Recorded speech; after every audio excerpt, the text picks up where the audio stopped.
So I'm asked quite often if I can give an example of what the FMFR method looks like in practice.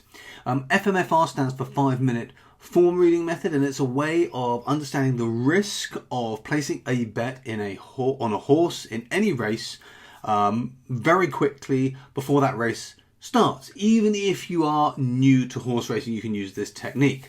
You can download it for free when you are registered on the Race Advisor website. It's up there under the Profile Resources section. And I'll show you where to get that in just a second. And this technique is very important because it essentially allows you to determine whether the odds that are available on a horse are worthwhile or they're not worthwhile.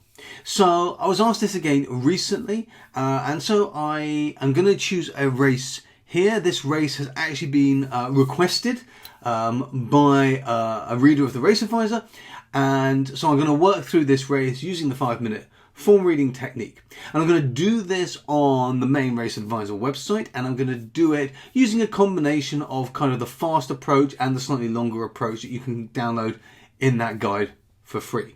And I recommend you use this wherever your contenders come from. It doesn't matter whether you're finding them yourselves, whether you're getting them from tips. I recommend you run through this process before placing any bet because it allows you to understand that risk involved in placing the bet. Okay, so let's take a look. So here we have the Race Advisor website open, and if you want to download that method, once you're logged in, you can create a free account. You come to here, press resources. I'm just going to open that in another tab, and you can see here that you can just download this method there. So coming back over here to this race. Now, the contender that we've got in this race was George's Saint. This was the one that was requested. So George's Saint is the contender. So the question is, how do we run through the FMFR method on this horse? Now, pardon me, the first thing we take a note of is the race conditions. And we can see those race conditions at the top. This is a chase turf race, class 3, handicap on soft ground over 2 miles, 7 furlong, 4 horses in the race, £18,000 of prize money.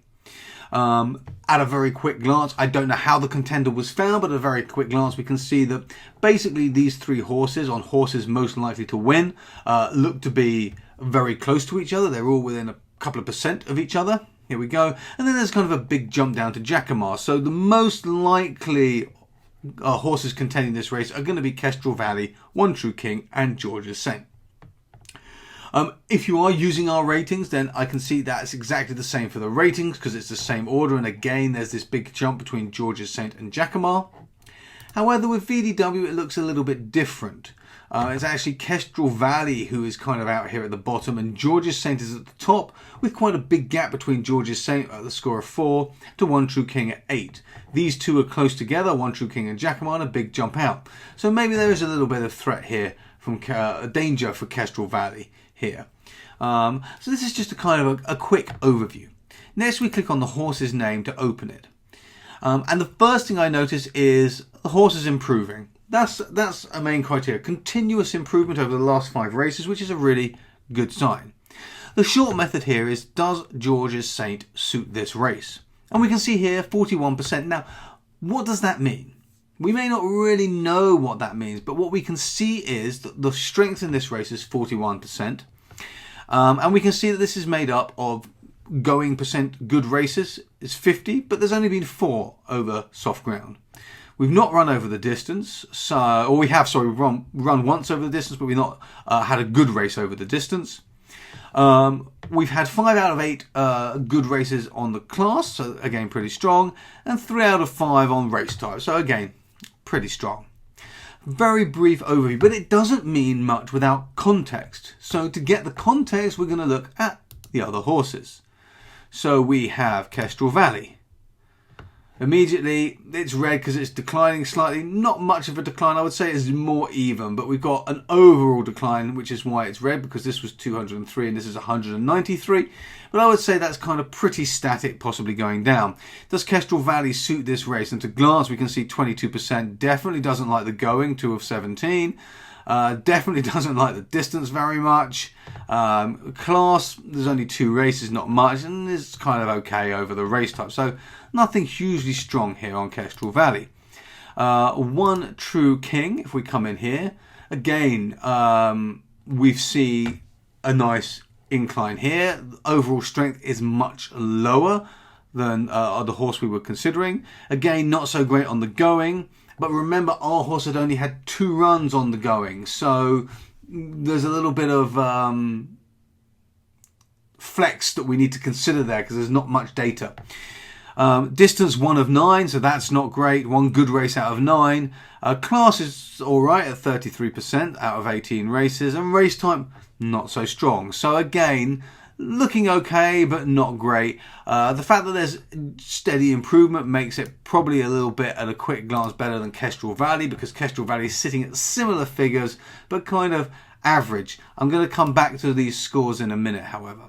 Finally, we're going to have a look at Jacquemart. We saw a big decline down here and then coming back up to kind of a level playing field. 25%, nothing over the distance. 36% on the ground, so that's okay. It's not great, but it's okay. Class 40%, which is pretty good. Race type 25%, so again, similar to the others. So Jacquemart sitting here, kind of like that. Now, this is a little bit of a concern. So that's the kind of the quick method. I'm just going to have a quick look at these improving graphs here, because you can see here that this horse sits, 223, 56, and let's come back up to 217. Let's look at Kestrel Valley.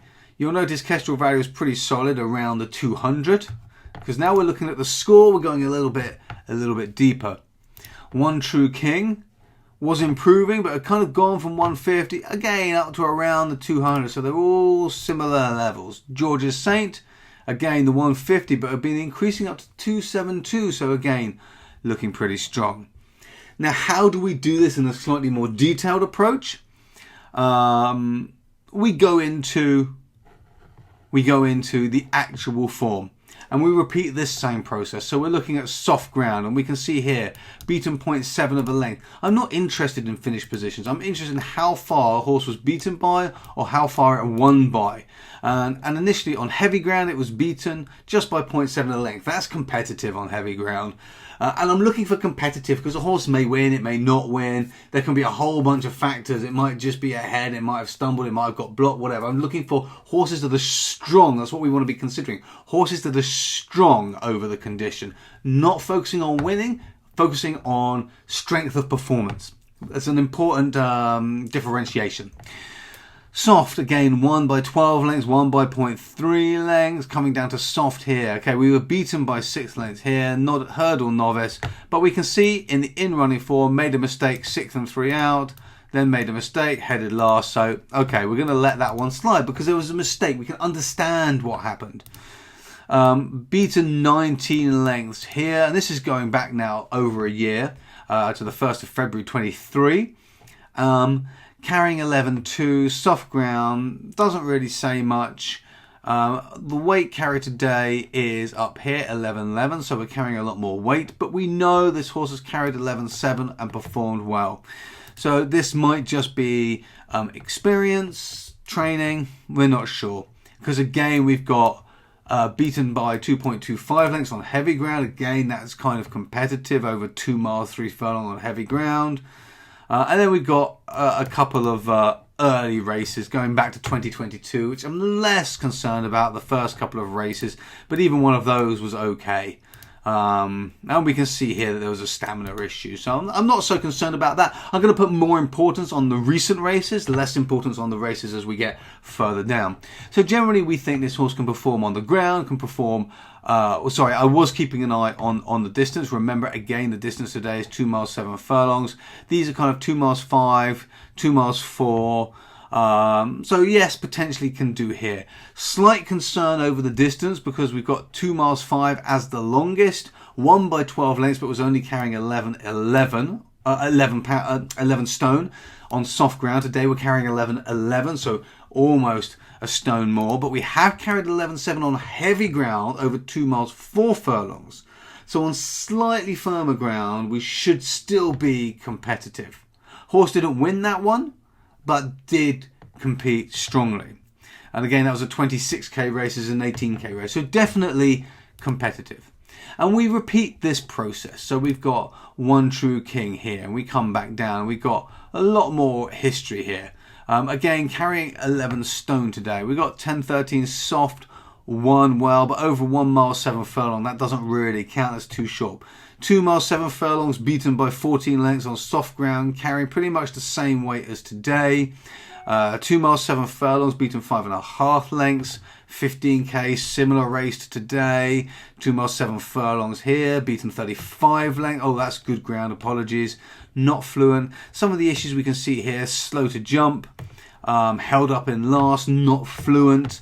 Coming down to heavy, carrying more weight than today, but over a very similar distance. Again, beaten 24 lengths, weakened, push ground. So there's some concerns around this horse. We can see that straight away. There is that improvement, but we have a few concerns. Jacquemart. Looking at this horse, we have this big dip, and we can actually come down here and see what happened. Beaten 19 lengths here, 20 lengths nearly, pushed along, made no impression on the home turn, good to soft, so we're not sure. This horse is running over 3 miles, 4 furlongs here, 23 lengths, that's a lot longer than today's race. Carrying 11.2 today. So again, soft ground, beaten 0.3 lengths, 3 miles 1 furlong, so a couple of furlongs longer than today. Performed well. Or performed competitively, we should say. 16k race.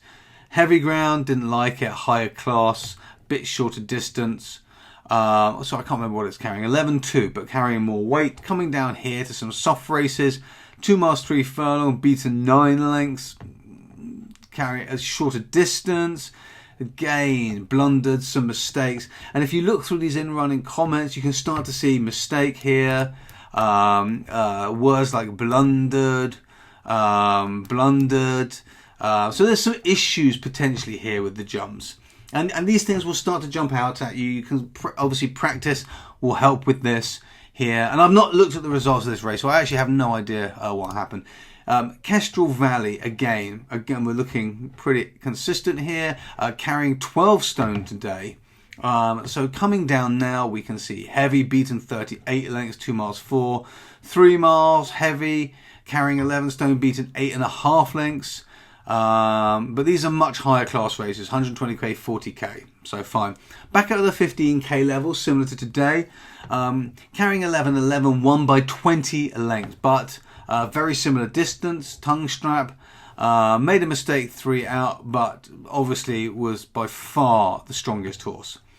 Then we're coming down, we're looking for soft ground particularly. 2 miles 4 furlongs, beaten 38 lengths, not fluent, lost place.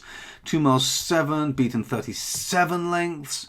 The one where it won by 23 lengths was on good ground, important to notice. Good to soft here, won by 34 lengths. Looks like beaten 2 lengths here, good to soft, not so well. So a little bit temperamental, possibly prefers slightly firmer ground than it's going to get today. So again, we go into this, and we can go into in a bit more detail, but I don't want to make this video too long. So this is what we're looking for. We're looking for how has it performed over similar conditions, and we're not looking for wins, we're not looking for places, we're looking for beaten by, won by. So we're looking for contention. Has the horse contended? Has it performed well in the race? That's what we're interested in. We're looking for key information in the in-running comments like blundered, mistakes, all of these things, or led, clear, fluent, again the opposite side, these words that indicate very strong, very confident horse, or horses that are more prone to mistakes, more prone to errors. And then when we've done that, we can come back, because now we have a picture of a race. What we're always trying to do is not find a winner. We're not looking for a winner when we analyse a race. We're looking to assess or to predict how a race is likely to be run, which horses are likely to be in the front, which horses are likely to be in the frame coming into the end, which horses are likely to have a chance of contending at that finish point, at the finish post. So we're not looking for the winner per se, we're looking to predict the race. Because by doing that, we're not putting all of our focus on a single horse, we're putting our focus on the field, and we're understanding the risk of placing a bet on any single horse. Because now when we look at this, we see George is saying odds of 4. They're all pretty similar odds here. And that's kind of now understandable. We understand why.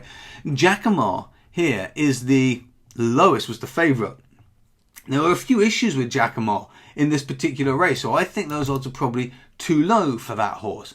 George's Saint sitting in the middle, probably about right. I might have put it a little bit shorter. One True King, Kestrel Valley. Kestrel Valley might probably being the most likely threat in the race. And One True King. So it's likely to be close. We possibly think Georgia Saint's going to be in the frame. So does that represent a good risk? I think Jacquemart is not good odds. I think Georgia Saint's probably on the cusp. It would be nice to have slightly higher odds because there is definitely risk associated in there. But we've got improvement. We like the ground. We like the distance. Kestrel Valley has performed well. But maybe prefers slightly firmer ground. We've got some of these points here. So all of these things bring together a picture. So now we would probably say, well, we might consider George Saint maybe as a win, but possibly each way or even 80-20, depending on how you like to structure your bets. I personally am quite risk adverse. I like to do a lot of 80-20s. Sometimes I just do place only. Often I'll lay. And again, this allows us, using this process, it allows us to consider other bet types because we can look at the markets and we can say, actually, the odds in this market don't make sense, but maybe in the AVB market or the forecast market, or maybe on the lay side, maybe I would be interested in laying Jacquemart because I don't think actually there's much value to be had in backing this horse. Maybe in some races I'm like, well, there's a horse that I think is likely to win, but the odds are far too low, but I'm going to use it as a saver bet. So I break even on that horse and I'm going to bet on a horse that I think has a strong chance of contending that has much higher odds, and the odds are far too high in my assessment than they should be. So it allows us to structure our bets as well. So I probably do Georgia Saint either, well, this is a 4-runner race. There is no place in this race anyway. So yeah, I'd probably be looking at Georgia Saint in this race and thinking it's probably an all right bet. Not a huge amount of value, but okay. So let's take a look at the results. Okay, so actually Georgia Saint here came right down here, tailed off. Was 31 lengths behind, which is quite a surprise. Close up in rear, lost touch on the 11. Now we don't know why. I'd need to watch the replay to find out. One True King, track leaders. Track leader 4 out, ridden 2 out, led next. Okay, Kestrel Valley came in behind and Jacquemart didn't do well. So Jacquemart we got right as being underpriced. Georgia Saint was close up in the rear. We don't know what happened. We need to have a look at the replay to find out what happened there. And One True King, Kestrel Valley were possible contention, kind of again as expected. So it happened as expected, unfortunately, as happens. The horse that I felt was probably the strongest in that race did not perform very well. Came at 31.75 lengths. But I'll do another analysis and we'll show you how you can get this right. I like to show that you don't always get these analyses right. It's impossible to get it right every time, but this shows you the process that we can look at. There are other videos on the channel where you can see exactly this same process, but it going the right way and us making a profit. But the whole point is we're assessing risk. That's what we want to assess. We want to assess risk. So I'm going to leave this video up because nobody really ever shows videos where the assessment goes wrong. This is where it goes wrong. I will go and have a look at this race. I will go and watch the replay and I will try and understand, because actually the races where we get our assessment wrong are the races where we really want to investigate it more. We want to go and watch it to see if we could have spotted the reason it went wrong. Could we have predicted the reason it went wrong, or were there no indications? Sometimes there will be no indications. Other times we've missed something in our analysis. We go back, we do it a bit slower, we have a look at the replays of the race, and we can actually find where those gaps are. That's where we progress with our knowledge. That's where we get better at analysing races, handicapping and assessing risk. Thanks very much for watching, and I'll see you in another video.